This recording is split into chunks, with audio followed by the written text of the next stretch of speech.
1991 সালে ব্লোস্টার নামক ছোট্ট একটি শহর থেকে আন্দ্রে গেল নামের একটি জাহাজ সমুদ্রে মাছ ধরতে যায়। কিন্তু মাছ ধরতে গিয়ে জাহাজটি প্রবল ঝড়ের কবলে পড়ে। ঝড়ের প্রকোপে জাহাজটি মুহূর্তের মধ্যে সমুদ্রের গভীরে তলিয়ে যায়। জাহাজে থাকা 6 জন জেলে আদৌ কি সেই ঝড়ের কবল থেকে বেঁচে ফিরতে পেরেছিল? ঠিক এটাই দেখব আজকের গল্পে। বলেছিলাম 2000 সালে রিলিজ হওয়া দি পারফেক্ট স্টর্ম মুভিটির গল্পটি সম্পূর্ণ সত্য ঘটনার উপর নির্মিত করা হয়েছে।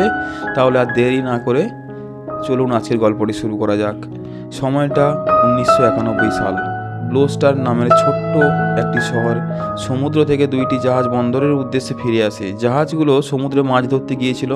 প্রতি বছর নির্দিষ্ট একটি মরশুমে জেলেরা সমুদ্রে মাছ ধরতে যায়। এখানে প্রথম জাহাজের ক্যাপ্টেন ছিল বিলি নামের একজন এবং দ্বিতীয় জাহাজের ক্যাপ্টেন ছিল লিন্ডা নামের এক মেয়ে। দুই জাহাজের ক্যাপ্টেনদের মাঝে প্রায়শই প্রতিযোগিতা চলতো কে সবচাইতে বেশি মাছ ধরতে পারে। জাহাজগুলো যখন বন্দরে এসে পৌঁছলো, আমরা দেখতে পাই ক্যাপ্টেন বিলি ক্যাপ্টেন লিন্ডার থেকে অনেক বেশি মাছ ধরে নিয়ে এসছে। ক্যাপ্টেন বিলি লিন্ডার চাইতে মাছ ধরায় বেশি পারদর্শী হলেও এবার তার ভাগ্যটা ছিল একটু খারাপ। বিলির বস যখন জাহাজে অল্প সংখ্যক কিছু মাছ দেখতে পায়, তখন সে বিলির সাথে খারাপ ব্যবহার করে। বিলির বস বলে, এবার তুমি অনেক কম মাছ ধরে নিয়ে এসছো, এইরকম চলতে থাকলে আমাদের অনেক ক্ষতি হয়ে যাবে। পরের বার মাছ ধরতে গেলে তুমি লিন্ডার সঙ্গে যাবে। লিন্ডা তোমাকে দেখিয়ে দেবে সমুদ্রে কোন অংশে সবচাইতে বেশি মাছ পাওয়া যায়। পরের বার যদি তুমি লিন্ডার চাইতে বেশি মাছ ধরিয়ে আনতে না পারো, তাহলে আমি তোমার জায়গায় অন্য কাউকে জাহাজটি ভাড়া দিয়ে দেবো। বসের এমন কথা শুনে বিলির অনেক কষ্ট হয়। সে তার বসকে বলে, পরের বারে আমি এত মাছ ধরে নিয়ে আসবো যা তোমরা কল্পনা করতে পারবে না। জাহাজ নিয়ে আমি সমুদ্রের গ্র্যান্ড ব্যাংক লোকেশনে যাব এবং সেখান থেকে অনেক বেশি মাছ ধরে নিয়ে আসবো। বিলি এসব কথা বলার পর সেখান থেকে চলে যায়। রাতের বেলা দেখা যায় জেলেরা একটি পার্টির আয়োজন করে। সমুদ্র থেকে মাছ নিয়ে আসার পর জেলেরা একটি সুন্দর একটি পার্টির আয়োজন করে। এটা প্রতিবারের ন্যায় এবারেও সেই রকম একটি পার্টি। সবাই তাদের আপনজনের সঙ্গে সুন্দর একটি সময় পার করছিল। এখানে কিছু চরিত্রের সঙ্গে পরিচয় হওয়া দরকার। দেখে নেওয়া যাক। এই লোকটির নাম ছিল মার্ফি। তার একটি ছোট্ট ছেলে ছিল। মার্ফির ওয়াইফ নেই, অনেক আগে তাদের ছেড়ে চলে গিয়েছিল। এই লোকটির নাম ববি। আপনজন বলতে রয়েছে শুধু তার গার্লফ্রেন্ড। ববি যখন সমুদ্র থেকে মাছ ধরে ফিরে আসে, তার গার্লফ্রেন্ডের সঙ্গে শেষ সময় পার করে। এখানে ক্যাপ্টেন বিলির আরও অনেক টিম মেম্বার রয়েছে যারা একসাথে সমুদ্রে মাছ ধরতে যায়। গল্পের সাথে সাথে আমরা সেই সব চরিত্রগুলোকে জানতে পারবো। সবাই পার্টিতে ভালোভাবে আনন্দ উল্লাস করতে ব্যস্ত। এমন সময় হঠাৎ করে ববি এসে বলে যে আমরা কালকের সমুদ্রে মাছ ধরার উদ্দেশ্যে বেরিয়ে পড়ব। ক্যাপ্টেন বিলির কথা শুনে সবাই কিছুটা অবাক হয়ে যায়, কারণ আজকেরই তারা মাছ ধরে ফিরে এসছে এবং মাছ ধরার সিজনটা এবারের মতো শেষ হয়ে গেছে। পরবর্তী সিজন প্রায় 3 মাস পরে আবার আসবে। এখানে সবাই বিলির প্রস্তাবে অসম্মতি জানায়, কারণ এই সমুদ্রে এই সময়টা আবহাওয়া যে কোনো সময় খুবই খারাপ হতে পারে। ববি ক্যাপ্টেন বিলিকে বোঝানোর চেষ্টা করে, কিন্তু বিলি তার সিদ্ধান্তে অটল থাকে। ক্যাপ্টেন বিলি সেখান থেকে চলে যাওয়ার পর ববির গার্লফ্রেন্ড রাগ করে ওখান থেকে চলে যায়। ববি আজকে মাছ ধরে ফিরে এসে সে যদি আবার কালকের মাছ ধরতে চলে যায়, তাহলে তার সাথে অনেক দিন পর্যন্ত কোনো যোগাযোগ থাকবে না এবং এই বিষয়টা নিয়ে তার গার্লফ্রেন্ডের অনেক রাগ হয়। ববি তার গার্লফ্রেন্ডকে বোঝানোর জন্য তার কাছে যায়। ববি তার গার্লফ্রেন্ডকে বলে, আমি তোমায় কথা দিচ্ছি এটাই শেষবার, আর কখনো আমি সমুদ্রে মাছ ধরতে যাব না। এই কাজটা আমি ছেড়ে দেবো, শুধু শেষবারের মতো তুমি আমাকে অনুমতি দাও। ববির গার্লফ্রেন্ডের এই সব কথা শুনে তাকে জড়িয়ে ধরে। অন্যদিকে দেখা যায় মার্ফির ছেলে বাবাকে মাছ ধরতে যেতে নিষেধ করে, কিন্তু মার্ফি তার ছেলেকে জড়িয়ে ধরে বলে, এটাই শেষবার, আর কখনো আমি তোমাকে একা রেখে যাব না। বাবা ও ছেলে একে অপরকে জড়িয়ে কাঁদতে থাকে। পরের দিন সকালবেলা দেখা যায় সবাই তাদের প্রয়োজনীয় জিনিসপত্র নিয়ে বন্দরে পৌঁছে যায়। সবাই তাদের প্রিয়জনকে বিদায় জানিয়ে জাহাজ নিয়ে সমুদ্রের উদ্দেশ্যে বেরিয়ে পড়ে। পরন্ত বিকেলে মনোরম দৃশ্য উপভোগ করে ক্যাপ্টেন বিলি তার জাহাজটাকে নিয়ে যেতে থাকে। বেশ কিছুক্ষণ পর বিলির কাছে ববি এসে বলে, আচ্ছা ক্যাপ্টেন, আপনি সবসময় হাসি খুশি থাকার চেষ্টা করেন, আপনার জীবনেই কোনো দুঃখ নেই? বিলি বলে, এইরকম কিছুই নয়, আমার পরিবার আছে। যখন পরিবারের কাছ থেকে দূরে সরে থাকতে হয় তখন কষ্টটা সবচাইতে বেশি হয়। এদিকে দেখা যায় ববির গার্লফ্রেন্ড শহরে একটি নতুন বাসা কিনে ফেলে এবং চিন্তা করে ববি ফিরে আসলে তাকে বাড়িটা সে সারপ্রাইজ হিসাবে দেবে।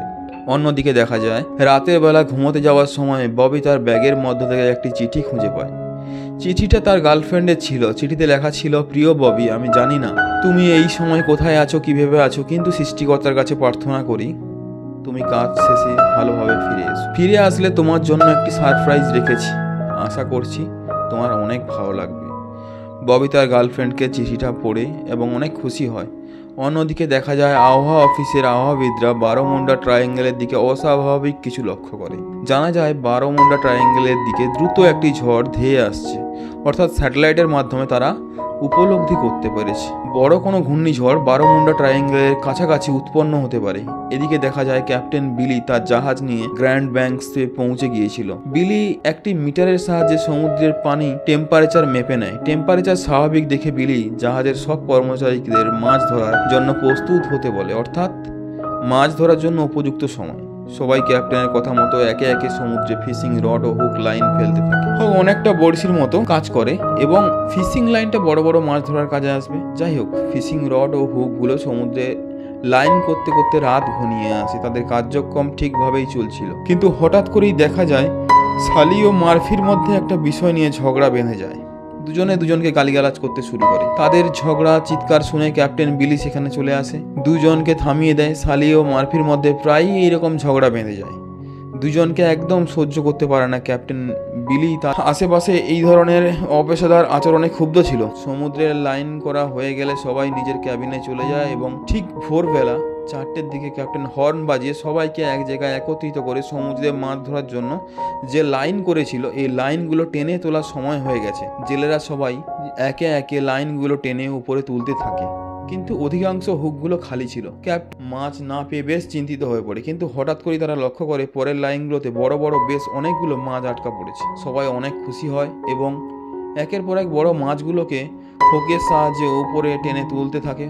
অন্যদিকে দেখা যায় বারোমুন্ডা ট্রায়াঙ্গেলের 145 মাইল উত্তর দিকে ভ্যান রোইন নামের একটি জায়গায় বিশাল সেই ঘূর্ণিঝড় আঘাত এনেছে। এদিকে ক্যাপ্টেন বিলি গ্র্যান্ড ব্যাংকসের যে জায়গায় ছিল এখানকার আবহাওয়া এখনও স্বাভাবিক ছিল। তাদের কোনো ধারণাই ছিল না যে তারা কিছুক্ষণের মধ্যে কত বড় বিপদের সম্মুখীন হতে চলেছে।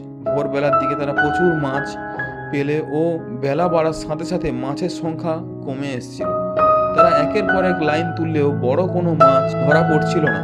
এর মধ্যেই দেখা যায় লাইন তোলার সময় হঠাৎ করে লাইনের সাথে মাছ না উঠে একটি বিশাল শার্ক। ববি কিছু বুঝে ওঠার আগেই তার পায়ে শার্ক আক্রমণ করে।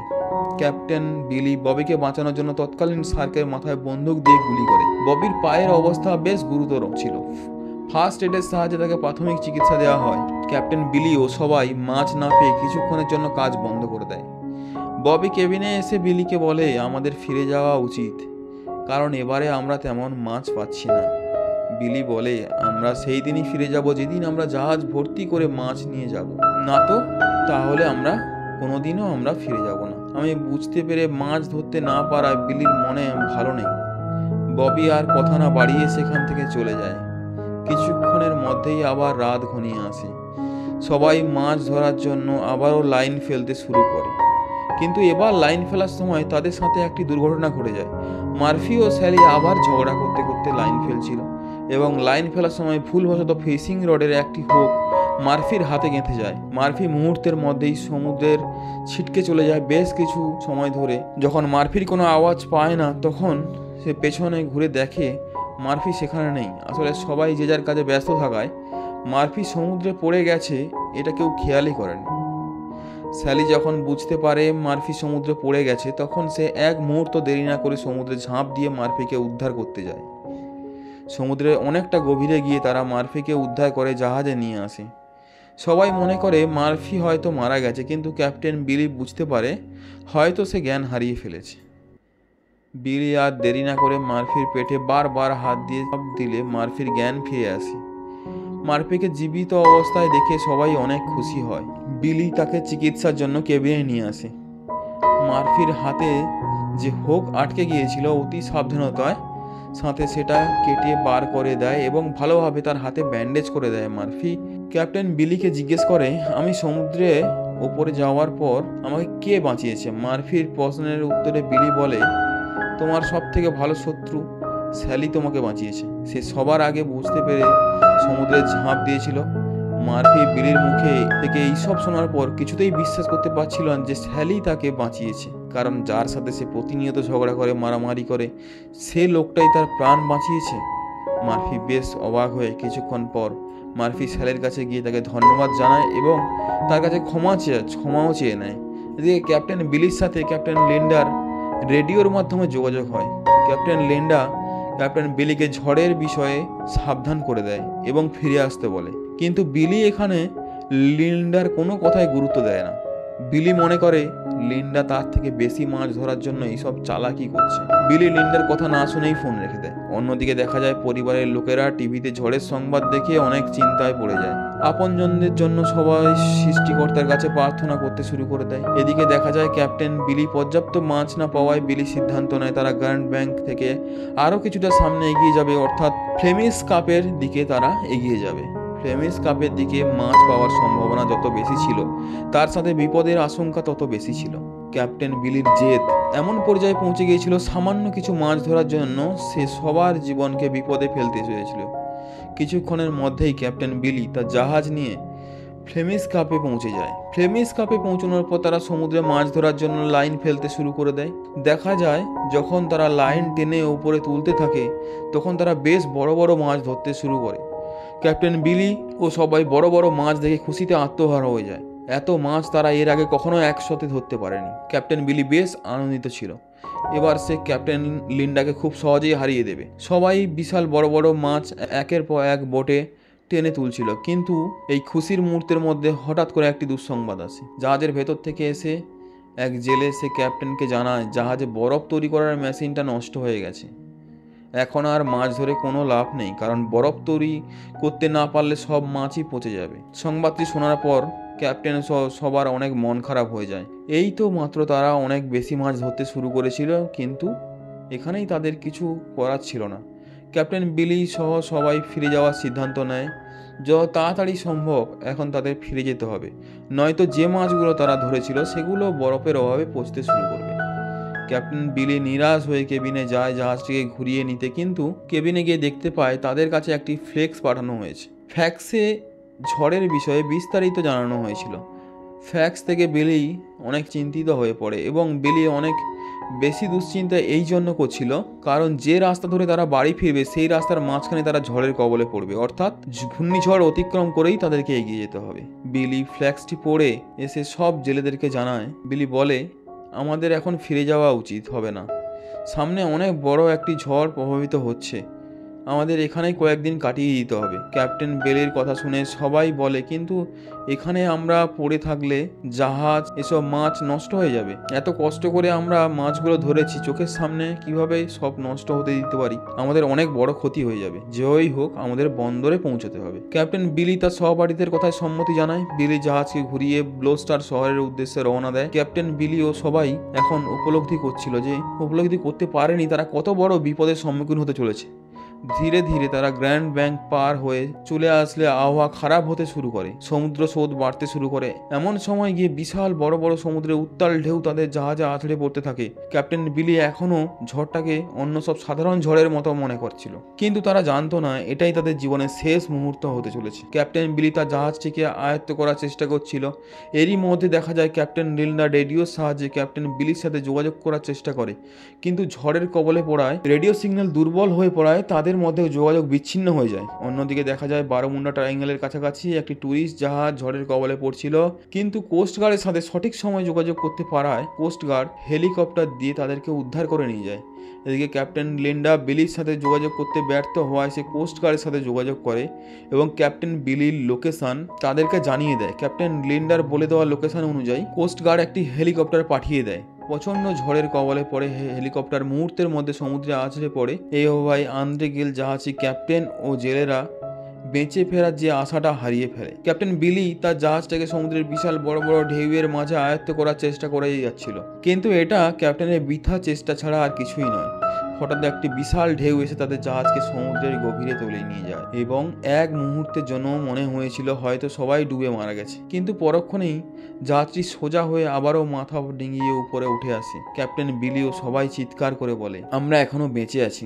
সবাই সৃষ্টিকর্তার কাছে এই বিপদ থেকে রক্ষার প্রার্থনা করতে থাকে। ক্যাপ্টেন বিলি বুঝতে পারে হয়তো আর ঝড়ের কবল থেকে বেঁচে ফিরতে পারবে না। বিলির চোখের সামনে তার পরিবারের স্মৃতিগুলো ভেসে ওঠে। কিছুক্ষণের মধ্যেই 80 ফুট সমুদ্রের উত্তাল ঢেউ তাদের জাহাজটিকে মুহূর্তের মধ্যে তলিয়ে নিয়ে যায়। জাহাজের কেবিনগুলোতে পানি প্রবেশ করতে শুরু করে। ক্যাপ্টেন ও জেলেরা কেবিন থেকে বের হওয়ার চেষ্টা করলে পানির চাপে তারা কিছুতেই কেবিন থেকে বের হতে পারছিল না। ক্যাপ্টেন সবার উদ্দেশ্যে বলে, আমাকে তোমরা ক্ষমা করে দিও, আমি তোমাদের বাঁচাতে পারলাম না।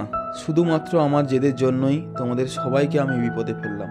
আমি একজন ভালো ক্যাপ্টেন কখনোই হতে পারলাম না।